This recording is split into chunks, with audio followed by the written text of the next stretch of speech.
இறையேசுவிலே பிரியமான சகோதர சகோதரிகளே, உங்கள் எல்லோருக்கும் ஆண்டவராகிய இயேசு கிறிஸ்துவின் பெயரால் காலை வணக்கங்கள் மற்றும் வாழ்த்துக்கள். நான் உங்கள் அகஸ்டின் வேதிகன். இன்று ஜனவரி மாதம் 18ஆம் தேதி 2025ஆம் ஆண்டு. ஆண்டவரின் மடியில் 5 நிமிடங்கள். நம்மள பல பேர், ஏன் எல்லாரும் கூட சொல்லலாம், ஏதாவது வார்த்தை டப்புன்னு மற்றவங்க பேசிடுவாங்க. பேசிட்டு அமைதி. ஆனால் அந்த வார்த்தை எதிர்த்தரப்புக்கு எந்த அளவுக்கு காயத்தை உண்டு பண்ணுதோ அது அவங்களுக்கு, ஏன்னா அந்த வார்த்தைக்கு அவ்வளோ பெரிய வலிமை உண்டு. வள்ளுவர் பெருமானார் சொல்லுவார், தீயினால் சுட்ட புண் உள்ளாரும், ஆறாதே நாவினால் சுட்டபடுன்னு சொல்லுவார். தீயினால் சுட்ட புண் உள்ளாரும். நெருப்பில் நீ ஒரு காயம் பட்டா கூட அது ஆறிடும். தீயினால் சுட்ட புண் இல்லையா, ஒருத்தவனை நெருப்பால் விட்டு சுடு, அது கூட ஆறி போயிடும். அந்த காயம் வடு நாளில் மறைஞ்சிடும். ஆறாதே. ஆனால் நாவினால் சுட்டபடு. நீ ஒரு வார்த்தையால் அவனை காயப்படுத்தும் பொழுது அது தாங்க முடியாதுன்னு சொல்லுவார். வார்த்தைக்கு அவ்வளோ வலிமை உண்டு. சும்மா என்ன பற்றி சொல்லிட்டு என்ன தப்பா அப்படின்னு அதை நம்ம கேட்கவே கூடாது. வார்த்தைக்கு வலிமை உண்டு, வார்த்தைக்கு சக்தி உண்டு. இதுதான் இன்றைய தியானம். நாம் இதான் சிந்திக்க போகிறோம். நம்முடைய வார்த்தைக்கு அவ்வளோ வலிமை என்றால், கடவுளுடைய வார்த்தைக்கு, ஆண்டுடைய வார்த்தைக்கு எவ்வளோ சக்தி இருக்கணும். ஒரு அயல் நாட்டில் நடந்த ஒரு நிகழ்வு. இது கதை கிடையாது, நடந்த ஒரு நிகழ்ச்சி. அந்த நாட்டில் இருந்து ஒரு கொலைகாரன் பாலியல் பிள்ளைகளை துன்புறுத்தி அதை கொலை செய்த அந்த ஒரு குற்றவாளி.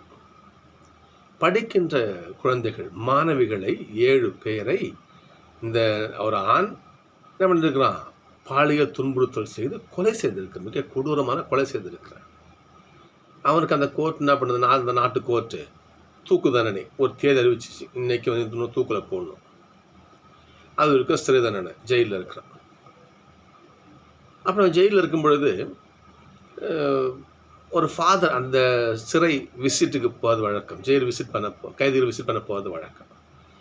அப்படி போகும் பொழுது என்ன பண்ணுறாரு, அந்த எல்லா கைதிகளுக்கும் சிறு விவிலிய பிரதிகளை கொடுத்துட்டு போவார். சின்ன கூட்டுக்கிட்டு விவிலியங்கள் பேக்கெட் எடிஷனாக கொடுத்துட்டு போவார்.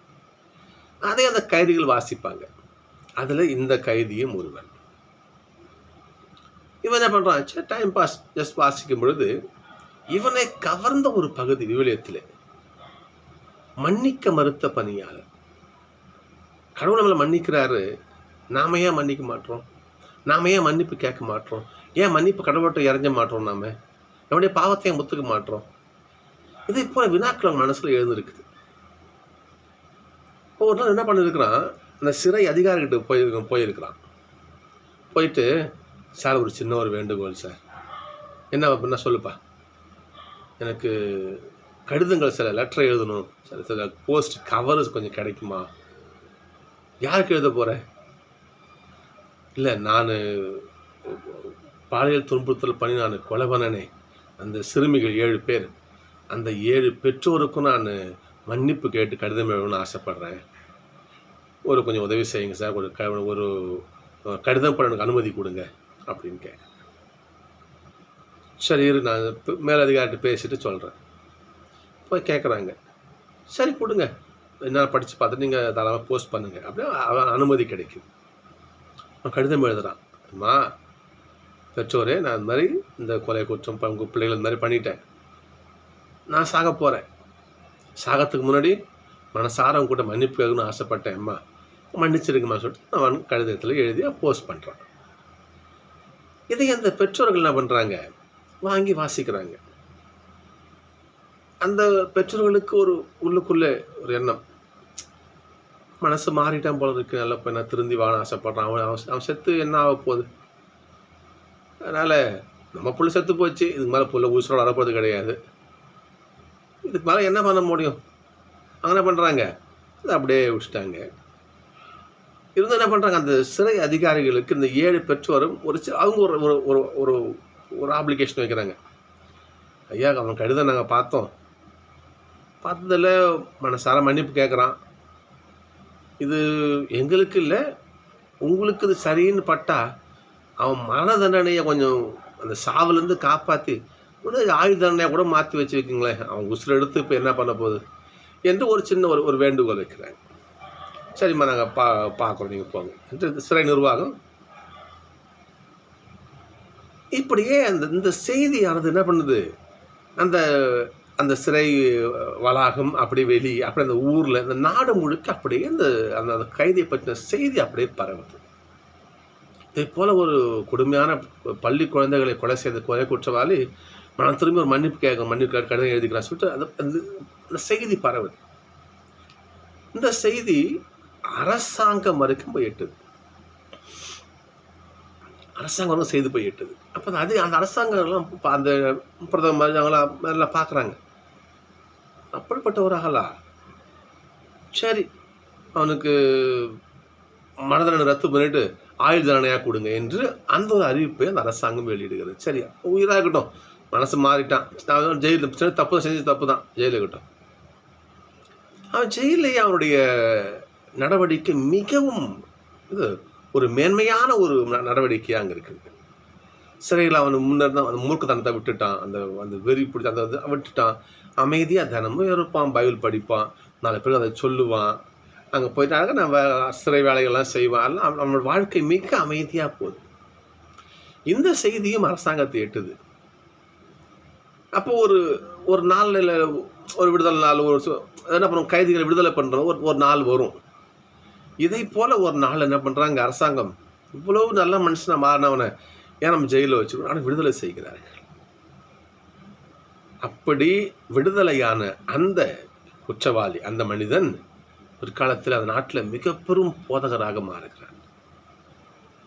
ஆண்டவரை அறிவிக்கின்ற மாபெரும் கருவியாக மாறி அந்த நாடு முழுக்க ஆண்டவருடைய செய்தியை, அவனுக்கு ரொம்ப பிடித்தது ஆண்டவர்கிட்ட மன்னிப்பு கேளுங்க, நம்மளாம் பாவி மன்னிப்பு கேளு, இந்த மன்னிப்பு என்ற வார்த்தை தான் அவனுக்கு ரொம்ப ஆழ மனசில் அந்த செய்தியை நாடு முழுக்க அவனுக்கு கொண்டு போய் சேர்க்கிறான்.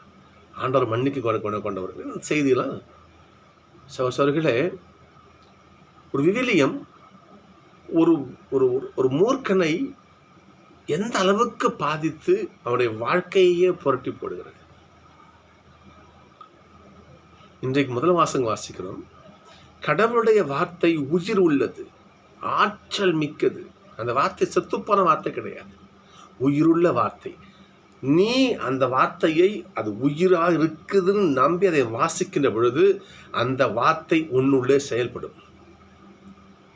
குற்றவாளி இல்லையா, அந்த மன்னிப்புங்கிற வார்த்தை எப்படி அவனை மாற்றி பார்த்துங்க. தூக்கு கயத்தில் தொங்க வேண்டியவன் இன்றைக்கு ஆண்டவரை அறிவிக்கிறான். எப்படி அந்த வார்த்தை, உயிரான வார்த்தை அவன் உள்ள போய் செயல்படுது பாருங்க. இன்னும் பாருங்க பார்ப்போம். இரு பக்கம் வெட்டக்கூடிய எந்த வாளினும் கூர்மையானது. அந்த வார்த்தை ஷார்ப். இதுன்னா இதான், மறு பேச்ச கிடையாது. ஆன்மாவையும் ஆவியையும் பிரிக்கும் அளவுக்கு, இல்லையா, ஆன்மாவையும் ஆவியையும் பிரிக்கும் அளவுக்கு அந்த வார்த்தை என்ன பண்ணுது, மனசுக்குள்ள ஊடுருவி பாய்கிறது. எலும்பு மூட்டையும் மச்சையையும் அவ்வாறே ஊடுருவுகிறது. எலும்புக்குள்ள இருக்கிற மச்சை எந்த அளவுக்கு ஆண்டோடைய வார்த்தை சக்தி வந்ததுன்னா, எலும்புக்குள்ளே ஊடுருவி சென்று அந்த அது பாருங்க பார்ப்போம். உள்ளத்தின் சிந்தனைகளையும் நோக்கங்களையும் சீர்தூக்கி பார்க்கிறது. உள்ளத்தில் மனசுக்குள்ள ஊடுருவி பாஞ்சு நம்முடைய எண்ணங்கள் நோக்கங்களை அது சீர்தூக்கி பார்க்க, இது சரி, இது தப்பு, இது சரி என்று தீர்ப்பிடும் அந்த வார்த்தை. இந்த கொலை குற்றவாளி பார்த்தீங்களா, இந்த மன்னிப்புங்கிற அந்த ஒரு வார்த்தை அவன் மனசுக்குள்ள எந்த அளவுக்கு ஆழமாக பாஞ்சிருந்ததுன்னா, எந்த அளவுக்கு அந்த மன்னிப்புங்கிற அந்த வார்த்தை அவன் உள்ளத்துக்குள்ள எந்த ஊடுருவி பாஞ்சிருந்ததுன்னா அவன் போதகனாக மாறி இருப்பான். சகோதரர்களே, அவனுடைய வார்த்தை உயிர் உள்ளது, ஆற்றல் மிக்கது. கடவுளின் பார்வைக்கு மறைவா எதுவும் கிடையாது. அவருடைய கண்களுக்கு அனைத்தும் ஓப்பனா இருக்குது. நாம் அவருக்கு கணக்கு கொடுக்க வேண்டும். என்றால் நாம் கடவுளுடைய வார்த்தையின்படி வாழ்ந்தோம் என்றால், அவருடைய திரு கட்டளையின்படி வாழ்ந்தோம் என்றால், நாம் இறுதி நாளிலே அவர் முன்னாடி கை கட்டி நிற்கணும் அவசியம் கிடையாது. ஆண்டவர் பக்கத்தில் நம்மளை அமர வைப்பார். வா நல்ல பணியாளனே வா என்கிட்ட வா அண்ணன் கூப்பிடுவார். சகோதரர்களே, ஆண்டவருடைய வார்த்தை அத்துணை மகத்துவம் மிக்கது. நம்மளாம் சொல்லுவோம், சில நேரத்தில் நம்ம பேசுவோம், நம்ம வார்த்தைக்கெல்லாம் ஏது உயிர், இந்த மண்ணுக்கெல்லாம் ஏது. இன்னொரு வார்த்தை, நான் வந்து ஃபேஸ்புக்கில் இந்த ரீல்ஸ் ஓடும் பார்த்தீங்களா, அதில் ஜஸ்ட்டு டைம் பாஸ் பார்க்கும்போது இந்த ஒரு வார்த்தை எனக்கு ரொம்ப பிடிச்சிருந்தது. ஒரு ஒரு ஒரு ஒரு கூட்டம் கருத்தாரங்க மாதிரி சின்ன மீட்டிங்கில் ஒரு ஒரு நபர் ஒரு சகோதரர் பேசுகிறாரு. மண்ணுக்கு உயிர் இல்லைன்னு யாருங்க சொன்னது? மண்ணுக்கு உயிர் இல்லைன்னு யார் சொன்னது? மண்ணுக்கு உயிர் இருக்குது. மண் உயிரோட செயல்படுது. நம்மளாம் மண் உண்மை கிடையாது, மண் உயிரோடு இருக்குது. அதுக்கு அவர் சொன்ன விளக்கம் அற்புதமான விளக்கம். ஒரு இலை தழையெல்லாம் போடுறோம், ஒரு குப்பையெல்லாம் போடுறோம். அந்த குப்பையெல்லாம் அந்த மண் மக்க செய்கிறது, தன்னோடு தன்னை மண்ணை ஆக்கி தூள் தூளாக பொடி பொடியாக மக்க செஞ்சிருக்கு. ஆனால் நாம் விதையை போடுகின்ற பொழுது அதை விளைவிக்கிறது அந்த மண். விதையை அதை மக்க வைக்க மாட்டுது. அதுவும் ஒரு ஒரு பொருள் தான், இளம ஒரு பொருள் தானே. அப்போ அந்த மண்ணுக்கு தெரிகிறது இது விதை, இதை விளைவிக்கணும், நாம இது குப்பை மக்க வைக்கணும், மண்ணுக்கு தெரிகிறது. ஒரு தக்காளி பழம், ஒரு அழுகிய தக்காளி பழம் வச்சுக்கணும், அழுகி பழம் தக்காளி பழம் தூக்கி மண்ணில் போகிறோம் வச்சுங்களேன். தக்காளி பழத்தினுடைய அந்த மற்ற எல்லா பாகத்தையும் அழுக வைத்து விடுகிறது, அந்த விதையை மட்டும் விளைவிக்கிறது. எப்படி? மண் உயிரோடு இருக்கிறது. அதை போலத்தான் ஆண்டவருடைய வார்த்தையும், ஒவ்வொரு சொல்லும் உயிரோடு. அது என்ன பண்ணும்? ஒருத்தனை வாழவும் வைக்கும், அழிக்கவும் செய்யும். நாம் அதை மிக ஆழம் மனசில் வச்சுக்கணும். இந்த திருப்பாடல் பாருங்களா, இன்னைக்கு திருப்பாடல் பல்லவி நம்ம இன்னைக்கு கவனிக்கணும். நம்ம இன்னைக்கு, ஆண்டவரே உம் வார்த்தைகள் வாழ்வு தரும் ஆவியை கொடுக்கின்றன. ஆண்டவருடைய வார்த்தை வாழ்வு தரும், நமக்கு நமக்கு வாழ்க்கையே அங்கதான். இதான் பேதுரு சொன்னாரு, யாரிடம் செல்வோம் இறைவன், நாங்கள் யார்கிட்ட போவோம்? வாழ்வு தரும் வார்த்தைகள் உங்ககிட்ட தானே இருக்குது, நாங்கள் எங்கே போவோம் நாங்கள் என்று ஏசப்பா கேட்டார் இல்லையா? நீங்களும் போயிட போறீங்களான்னு கேட்பாரு. நாங்கள் யார்கிட்ட போவோம்னு பேதுரு சொல்லுவார். என்றால் ஆண்டவருடைய வார்த்தை வாழ்வினை கொடுக்க வந்த வார்த்தை. அந்த வார்த்தை அனைத்து ஆன்மாவையும் ஊடுருவி பாய்கின்ற வார்த்தை. அதான் இன்னைக்கு 2ஆம் வாசகம், நட்சத்திர வாசகம் பாருங்க பார்ப்போம். இன்னைக்கு பேதுரு என்ன பண்ணுறாரு பாருங்க. இன்னைக்கு எங்க லேவி மத்தேயு என்ன பண்ணுறாரு பாருங்க பார்ப்போம். சுங்கச்சாவடியிலேருந்து காசு வசூல் பண்ணிட்டு இருக்காரு. அப்போ ஆண்டவர் அவர் அழைக்கிறாரு பாருங்க, என்னை பின்பற்றி வா. இந்த வார்த்தை எந்த அளவுக்கு மத்தேயுடைய வார்த்தை நெஞ்சத்தை ஊடுருவி பாய்ந்திருந்தால் அப்படியே எழுந்து பின்னாடி வர்றார். அப்படியே பின்னாடி வருவார். அப்போ ஆண்டோடைய வார்த்தை வலிமை யோசிச்சு பாருங்க பார்ப்போம். அவருடைய வார்த்தையினுடைய வலிமைக்கு மிகச்சிறந்த உதாரணம் இன்னைக்கு 2ஆம் வாசகம், நட்சத்திர வாசகம். இன்னைக்கு ஆண்டோடைய வார்த்தை, பேதுரு என்ன பண்ணுவாங்க, மீன் பிடிச்சிட்டு இருப்பாரு. அங்கே இயேசு போவார், மீன் பிடிக்கிறத விடுங்க, என் பின்னாடி வா, மனிதரை பிடிப்பவர் ஆக்குகிறேன்னு சொல்லு. அப்படியே கிளம்பி வருவாங்க. அந்திரேய ஜெபதேயர் மக்கள் பாருங்க, அவங்களும் மீன் பிடிச்சிட்டு இருப்பாங்க, அவங்க அப்பா கூட இருப்பாரு. அங்கே போவார், என் பின்னே வாருங்கள், அப்படி அவங்க தந்தையை விட்டு அப்படி வந்துடுவாங்க. ஆண்டவருடைய வார்த்தை நெஞ்சத்தை கிழிக்கக்கூடியது, நெஞ்சத்தை ஊடுருவி பாயக்கூடிய வார்த்தைக்கு வலிமை உண்டு. அதுக்காக சொல்லுவார். என்றால் பழைய ஏற்பாட்டிலே வார்த்தையானவர் தான் மக்களை வழிநடத்தினார். இஸ்ரவேல் மக்களுக்கு ஆண்டவருடைய வார்த்தை வலிமை ஊட்டியது. வார்த்தையானவர் தான் சொன்னாங்க.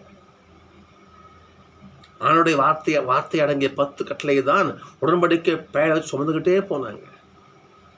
அந்த வார்த்தை தான் அவளுக்கு வாழ்வினை கொடுத்தது. அந்த வார்த்தை தான் யோவான் 1:14, அந்த வார்த்தை தான் வார்த்தை மனு உருவானார், நம்மிடையே குடிகொண்டார். அந்த வார்த்தையான இயேசு கிறிஸ்து ஆற்றல் மிக்கவர்,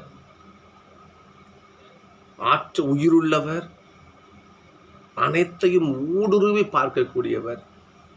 ஏனென்றால் அவனுடைய வார்த்தை யாரு? ஏசப்பா தானே. இந்த வார்த்தை ஏசப்பாக்க 100 அப்படியே பொருந்தா யோசிச்சு பாருங்க பார்ப்போம்.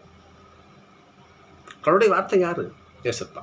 அப்போ இயேசு ஆண்டவர் உயிருள்ளவர். நான் விசுவாசிக்க ஆண்டவர் உயிரோடு இருக்கார். இன்னைக்கு ஆற்றல் மிக்கவர், எனக்காக நல்லா செஞ்சு கொடுப்பார், அனைத்தையும் எனக்காக செஞ்சு முடிக்கக்கூடிய இயேசப்பா. இவ்வாறு எவன் ஒருவன் நம்புகிறானோ அவனிடத்துல அவனுடைய வார்த்தை செயல்படும். தலித்தாகும் சிறுமையே எழுந்திரும். சிறுமி ஏஞ்சு உக்காராலையா ஆண்டவருடைய வார்த்தை. மாத்தா மரியா சொல்றாங்க, ஆண்டவரே நீங்க இருந்தீங்கன்னா என் சகோதரன் செத்து போய் இருக்க மாட்டான். அப்படியா? கல்ல பரட்டு, லாசரே வெளியே வா. வெளியே வரார் லாசர். அவனுடைய வார்த்தை ஆற்றல் மிக்கது. அவனுடைய வார்த்தை. சகோதரர்களே, அவனுடைய வார்த்தை மட்டுமல்ல, நம் ஒவ்வொருடைய வார்த்தையும் சக்தி மிக்கது தான்.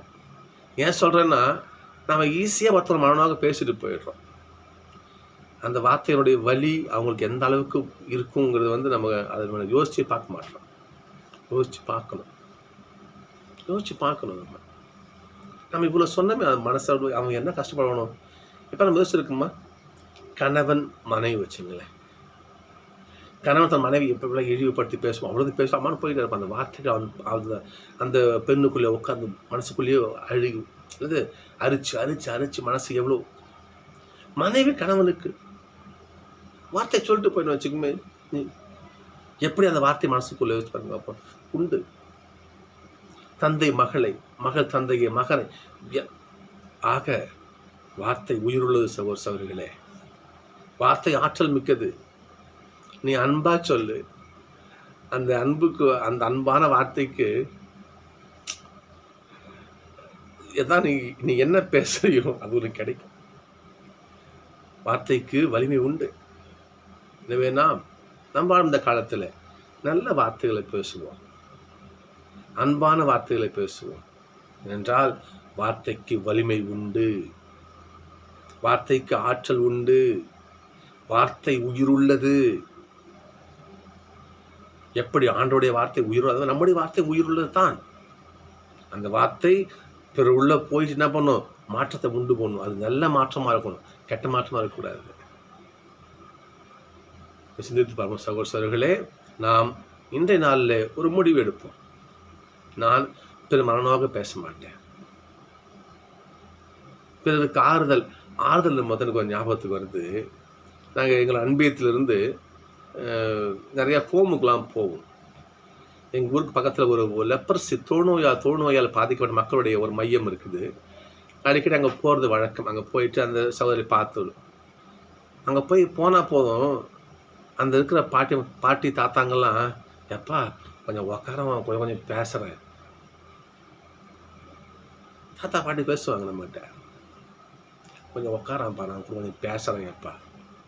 அந்த பாட்டி என்ன பண்ணுவாங்க, நம்மளை பிடிச்சி இழுத்து உட்கார வைப்பாங்க. கொஞ்ச நேரம் பேசுகிறேன் பையன் கூட. ஏன் பாட்டிம்மா, என்கிட்ட யார் பேசுகிறா சொல்லு. சரி சொல்லுங்க பாட்டிம்மா, எனக்கு 2 பிள்ளைங்க, எனக்கு இந்த வேலை செய்கிறான், என் பிள்ளை இப்படி இந்த வேலை செய்கிறான், அங்கே வேலைக்கு போகிறான், தினமும் என்னை திட்டிக்கினே கிடக்குறான்ப்பா, அப்படி நீங்கள் குழந்தை சேர்த்துட்டு போயிட்டான்ப்பா என்று அந்த பேசுவதற்கு அந்த தாத்தா பாட்டிங்க ஆசைப்படுவாங்க. பேச்சு ஆறுதலை கொடுக்குங்க. நாங்கள் சொல்லுவோம், கவலைப்படாதீங்க பாட்டி, நான் அடிக்கடி வந்து உங்களை பார்த்துக்கிறேன், உங்களுக்கு நீங்கள் தைரியமாக இருங்க சரிங்களா, வரும்போது நான் உங்கள்கிட்ட பேசுகிறேன் என்று நாம் சொல்லி அந்த ஆறுதல் மொழிகள் அந்த பாட்டிங்க அந்த பொக்காயை வச்சு சிரிக்கும்போது நமக்கெல்லாம் அவ்வளோ மகிழ்ச்சியாக இருக்கும் சகோதரர்களே. இந்த வார்த்தை உயிருள்ள வார்த்தை செயல்படும், அது சொல்ல வரனால அது செயல்படும். இந்த முன்ன சொன்னேன் இல்லையா, மன்னிப்புன்னு சொன்னேன் இல்லையா, உதாரணத்துக்கு யாரையோ நீ ஒரு மனதாக பேசணும்னு வச்சுக்கோமே, நானே என் பொண்ணை பேசிட்டேயா, என் பொண்ணு போயிட்டு அம்மாடி சாரியா மன்னிச்சிடும் அப்பா மன்னிச்சிடும்மா என்று அதை கேட்டு பாரு. அந்த புள்ள முகத்தை சிரிப்பதை பாருங்க பாப்ப. நீங்கள் வார்த்தை உயிருள்ளது, செயல்படும். சகோதரர்களே, நம்முடைய வாழ்க்கையிலே நாம் நல்ல வார்த்தைகளை, ஆறுதல் மொழிகளை, அன்பு மொழிகளை பிறரிடத்துல பேசுவோம். அந்த வார்த்தை அவர்களுக்கு ஆறுதலையும் தேறுதலையும் மகிழ்ச்சியையும் உள்ளத்தில் பூரிப்பையும் ஆன்மாவில் மகிழ்ச்சியை நிச்சயமாக கொடுக்கும். சரிங்களா? எனவே கடவுளுடைய வார்த்தை உயிருள்ளது. பைபிளை வாசிப்போம். நாம் அடிக்கடி அவனுடைய வார்த்தையை வாசிக்கும் பொழுது எவ்வாறு அந்த கைதியின் மனதிலே மாற்றத்தை உண்டு பண்ணியதோ அதே போல் ஆண்டவருடைய வார்த்தையானது நம் ஒவ்வொரு உள்ளத்திலும் மாற்றத்தை உண்டு பண்ணும். எப்படி லேவிய மனமாற்றது இல்லையா? ராயப்பர் மனமாற்றது இல்லையா? அந்திரேய மனமாற்றது இல்லையா? நமது மனதையும் அந்த வார்த்தை ஊடுருவிப்ப நம்மளையும் மனம் மாற்றும் ஆண்டு கொண்டு வந்து நம்ம சேர்க்கும்.